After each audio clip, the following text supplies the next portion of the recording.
U.S. Republicans tell Democrats, if you like immigrants, you take them. By busing thousands of migrants and asylum seekers from border states to cities, including Washington and New York, are Republicans highlighting a problem or causing a crisis? I'm Andrea Sankey, and today's newsmaker is America's immigration debate.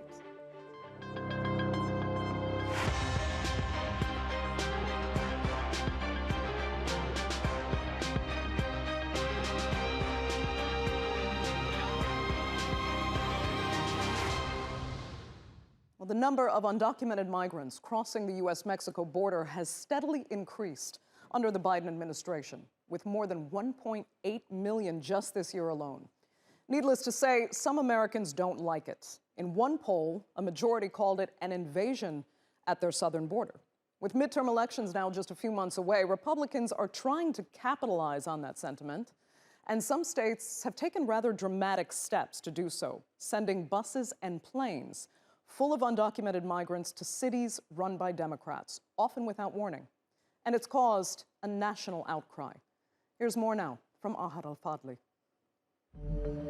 Republican politicians in the border states of Arizona, Texas, and Florida are putting migrants on buses and planes to so-called sanctuary cities where federal immigration laws are not enforced. They include Chicago, New York, Washington, D.C., and Martha's Vineyard. And in many cases, those being shipped away from the border go voluntarily. Here's how one pregnant woman described the experience when authorities in Texas sent her to New York. Catastrophic, really. I was in danger of losing my baby in Mexico. It was really hard because we didn't get any help. Here, yes, I'm being helped in the hospital by immigration. But when I was sent here, I have not received help. Absolutely nothing. Medications more than anything. It's really those things, nothing more. That's all I'm asking for. Texas Governor Greg Abbott initiated the busing scheme, even earmarking millions of dollars for what he calls a transportation program. He says it's all in protest against the rollback of Donald Trump's anti-immigration policies. They even include the automatic expulsion of asylum seekers and the construction of a border wall. And everything that we've done up until now would not have been needed if all that President Biden had done was to keep in place the border security plan that had been put in place by President Trump. Under President Trump, we saw the fewest illegal crossings in decades.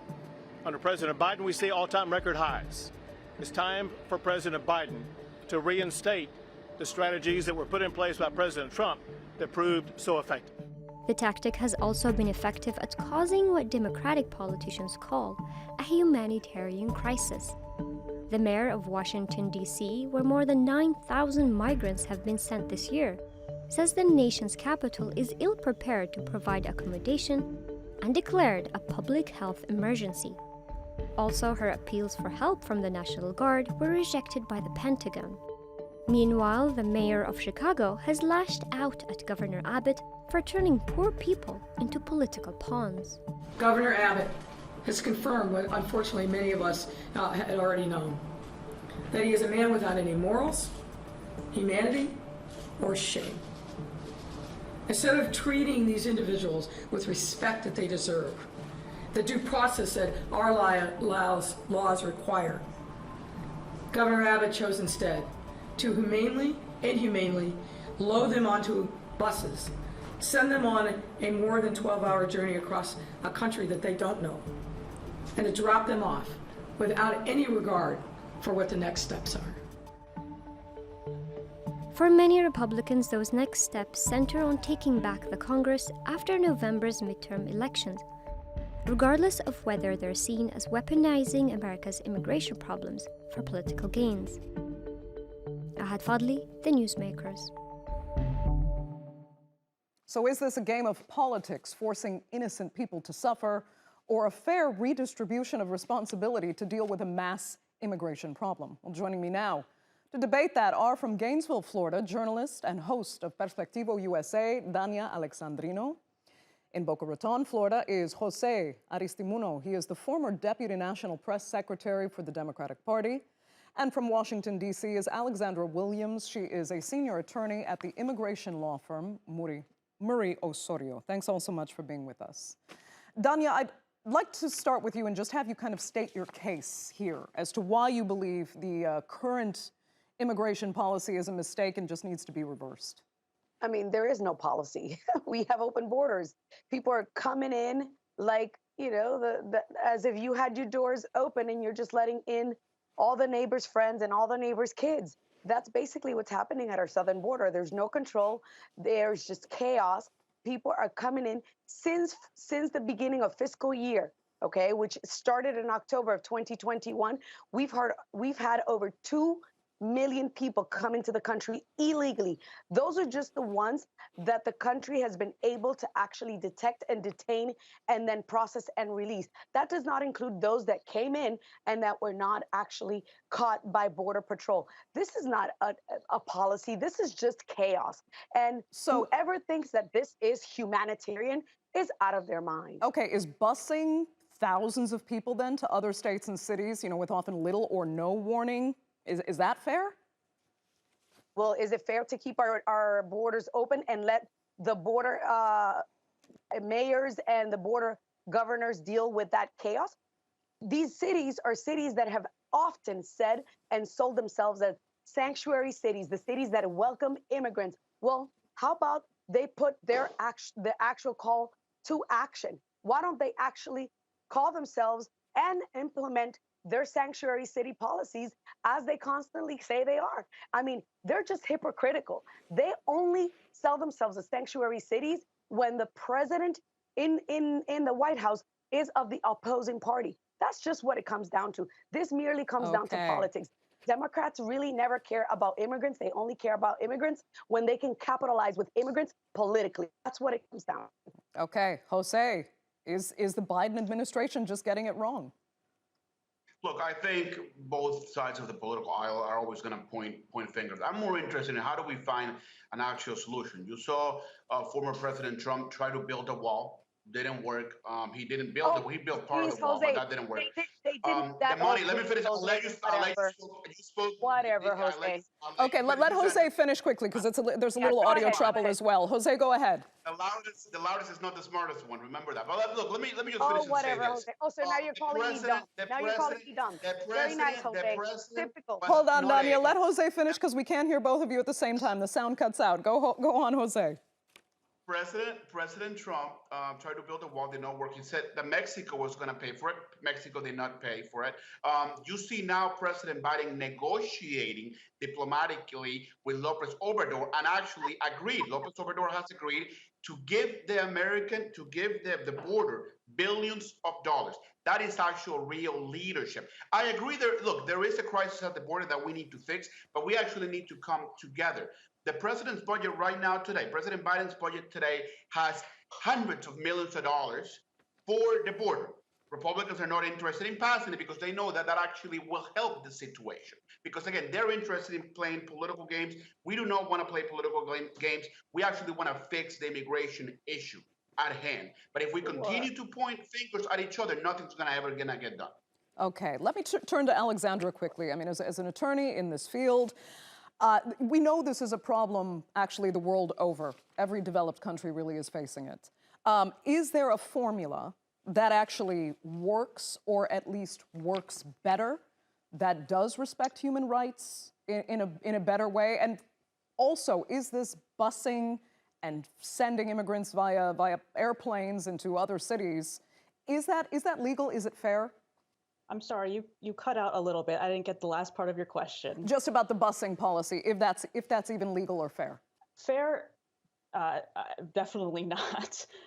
You know, the fact of the matter is, I understand Dania's point. You know, people are coming across the border, but the fact of the matter is, we have to focus on what we can do here.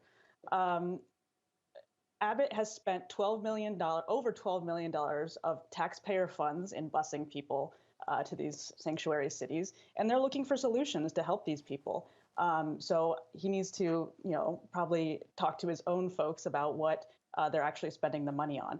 It's not fair. Most of the time when people cross the border, in my experience, if they're caught and detained and then released, they're paying for their own way to get to various locations where their family is. They're not relying on taxpayer money to get bused to these different locations. So it's really not fair for people of Texas that are having to pay for this program. And it's not fair to them that they're ending up in locations where they have no support system. Maybe they are going to be a drain on that location because their families across the country who's willing to help them, and they'll just have to be spend their own money to get to that place. And so it's not a fair policy, and it's not humane. Despite what's happening at the border, we have to focus on what's happening inside. Okay, but what about a policy that actually works? I mean, we can keep having this debate over whether or not immigration is actually wanted, but what, according to the law, should be done universally? I mean, universally, yes, people should be allowed to seek asylum at the border if they want to. The fact of the matter is that people often come across the border undetected because there aren't good programs in place to seek asylum. During the Trump administration, especially, there were a lot of blocks on legally seeking asylum. Under the U.S. law, under international law, you should be legally allowed to seek asylum, present yourself at a port of entry and say, I'm seeking asylum for X reason, and have your case heard. The only reason that people have to come across illegally is because they're not given that opportunity. People are getting refused for a number of reasons that aren't legal to begin with. Okay. Dania, I mean, that is the problem then. Why aren't they given the opportunity? Is it because, in essence, they're not really wanted to be given the opportunity? Because under international human rights obligations, they will have to be allowed to enter and then wait for their asylum claims to be heard. And with the backlog that's there, they could be sitting in the United States for years and years before their cases are even addressed. So first of all, let's start with asylum. Asylum is an issue that is a personal and individual petition, not a group petition. You cannot come in as a group and request asylum. And I'll tell you this as a professor, because I'm a college professor as well, who has to deal with a lot of these asylum issues with her international students. I've had students whose parents were kidnapped in their original country. That is an actual valid asylum petition. Saying that your city is a city that is plagued with crime is not a valid asylum petition. And that's the problem that we have at our border. In addition to that, most of the people that are coming to our southern border are not actually seeking asylum because they fear for their personal safety. They're seeking asylum because they are economic migrants. And I can totally understand you wanting to come to the best country in the world to actually aim for that American dream. But there is a process. This is a land of law and order. And if you do not follow the law, then you should not be granted special attention. I have students whose asylum petitions have had to take a back burner because of the amount of fake asylum requests at the border that don't qualify. And my students have been this close to losing their scholarship and have had to actually be on the border of having to retire from the university. And I've had personally to get special considerations for them because they're here legally, because they have an actual valid asylum petition, and because if they don't receive any financial help, they're going to have to drop out of school and go back home to Miami or to New York. So asylum, yes, I agree. We should consider and we should listen to every asylum petition. But most of the people that are coming to our southern border are not seeking asylum because of personal or individual safety. They are just wanting to be here because of economic opportunity. Oh, yeah. I mean, there are all sorts of cases involved. Okay, let me ask Jose, though. I mean, does the current policy actually keep deserving and good, could be very productive U.S. citizens out while favoring those who actually don't have a right to be in the country anyway? Look, I mean, right now, if you look at the Biden administration immigration policy, we've had record apprehensions. So right now, there are a record amount of people who are being deported.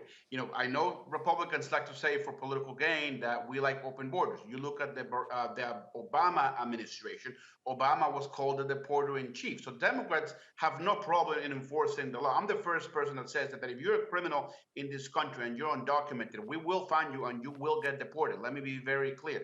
So I actually agree with most of my Republican colleagues and friends that we need a immigration policy that actually enforces the law, but it's also compassion. And I think we can actually do both. I think one of the reasons or the ways that we do this is not only how do we deal with the people that are coming on the board, but how do we deal with the 10 million, 11 million, whatever the number is of undocumented immigrants today inside the country? That is also a very important matter. And the only way that we're going to get that done is passing comprehensive immigration reform. Because this is the thing, the FBI has found time and time again that under 5% of undocumented immigrants in this country are actually criminals. Most people are good serving people. They should go back to the back of the line. They should pay taxes, right? And then they should be given eventually, after 10, 15 years, a path to residency and a path to citizenship. Because if we actually legalize the people that we have in the country right now, the enforcement part of this is going to have a much easier time to actually find the people who are here undocumented. But again, we do need more resources at the border. And I think that if we pass the president's budget today, we can actually put more boots on the ground. We can actually put more technology on the ground. But the answer is not open borders. And the answer is also not having closed borders where we just build a wall that is a waste of taxpayers' money. You know what, Dania, if I can come back to you, because, you know, this broadcast really is for an international audience, many of whom will not really understand what American dynamics are, and they might find it a bit confusing that someone like yourself, who comes from a Spanish-speaking background, will identify with politicians like Donald Trump, for example, and more right-wing Republicans. And when you said you're a professor, you are, and you actually promote a Spanish language program at the University of Florida, where you work, and you have a Spanish media program. I'm an American citizen. Absolutely, American citizen above all. 100%. I'm an American citizen. I understand. So you have a Hispanic background. The president of this country has to put American citizens That's first. fine. What I was asking, and I birth. want to ask, I just want you to birth. explain how you reconcile the fact that the politicians you do identify with, actually, many of them would like to make English the only official language, for example. They don't want to see the perpetuation of this. That is a fact. Where are you getting this from? So here's my question. So that makes me lesser of an American No citizen? one is saying this makes you lesser of an American. I don't understand this complex you have where you immediately turn it into that. Okay. Because that's what you're implying. I am not implying that. I'm asking you to help us understand. I am telling you why, because I'm an American citizen. I'll tell you what, let me go back to Alexandra then. Alexandra, I mean, how is it that people do see, and that's what you people don't want to hear. Many of the, you know, the Spanish-speaking population of the United States that is very anti-immigration, you know, pro-Trump, they think they have this attitude that's saying, okay, I'm not anti-immigration. You said you're anti-illegal immigration. We get that. We're not going to go into semantics here. And please do let me finish with Alexandra. I said I'd like to give everybody equal time. Alexandra, there's an attitude they see, okay, the people we want have gotten in, now shut the door behind us and don't let anyone else in. How do you reconcile that when you know, people have a right to feel how they feel if they're, you know, American citizens, but they do come from an immigrant background very recently as well? How do you deal with that? How do you help people understand that that is one of the perspectives of many American voters? I mean, you know, to be frank, sometimes you can't help people understand that. It's beyond their own comprehension. But I think, you know, for people that have come in legally, and not just Hispanic populations, but other world populations, India, China, who have a long backlog in order to come in legally through different types of visas, they are concerned about other people being able to come in and get status through asylum, through other avenues when they've had to wait so long. And that's a legitimate concern, but it's not a reason that you can't also be humane to these other groups of people. And I think we have to recognize that historically in America, we've always invited in other people. This, I'm not sure, well, actually, people just, before we had a comprehensive policy, which is, you know, not a great system that we have, people did come in at any time, very back a long time ago historically. And so I think that's the problem, that people have a hard time. And it goes with any type of thing, that people have a hard time. I've done it this way, you need to do it that way too. You can't be having this free pass. So I understand it, and I understand where people's perspective is. I don't understand why people can't reach out to other people and be humane. in a similar way. Okay, Jose, let me come back to you because you had a couple of suggestions from what I understand. And first, that you wanted to see a message communicated, particularly in Central and South America, that if you try to come in, the border is not open, that you need the message to those wanting to immigrate to get that communication. I don't understand why it hasn't been communicated in those countries, because it's very obvious that there are massive issues on the border. It is not open. We've seen people languishing in camps, broadcast all over the world. So I'm wondering, I don't know, could that be deliberate in certain countries in Central and South America? Because the more citizens they have abroad, the more they receive in remittances to be spent in their home countries. So is there a failure, really, to cooperate between the U.S. government and those in Central and South America and the Caribbean, for example?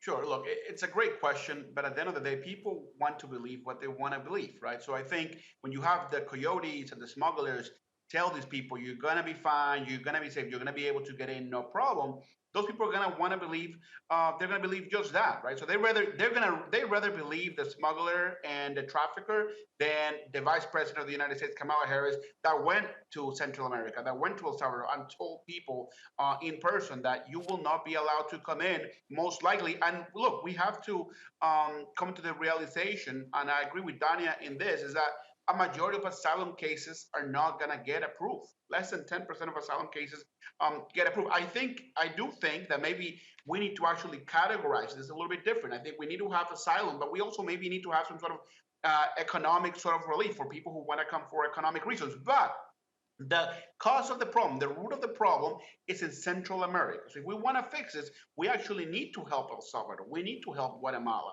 We need to help Nicaragua fix their economic issues, fix their security issues. It's not our sole responsibility, but obviously it's in our best interest for these countries to do well, so less people want to come undocumented. Quickly, though, how do you help those countries, to address the root issues of poverty and violence when there is sometimes shockingly high levels of corruption that have used, U.S. aid money in the past to the opposite effect, actually, further ingraining the corruption? It's a great question. I think we need transparency, and I think we need to put systems in place that we can actually see what people are doing with this money. It's not easy. It's very complex. If it was easy, we would have dealt with this problem a long time ago. And we see the surge of immigrants come through the border every 2-3 years under Trump, under Obama, under Biden, happens through Republicans and Democrats. No party has been able to fix this problem. And the only way we're going to do it is by coming together. Okay, but Dania, you do believe somehow there is a better way that only Republicans can deliver on, and that this is not about politics?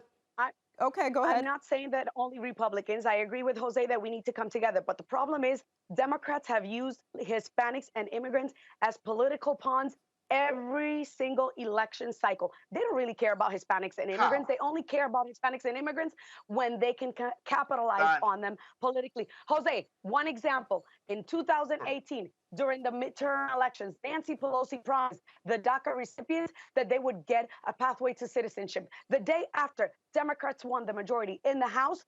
When Nancy Pelosi was asked, are you going to take the DACA into consideration and grant them a path to citizenship? Nancy Pelosi response, and it's on camera and it's on tape, was no, that's not a priority. Why? So they used immigrants and they used the DACA. Let me explain to you why. Because we're trying to get something passed.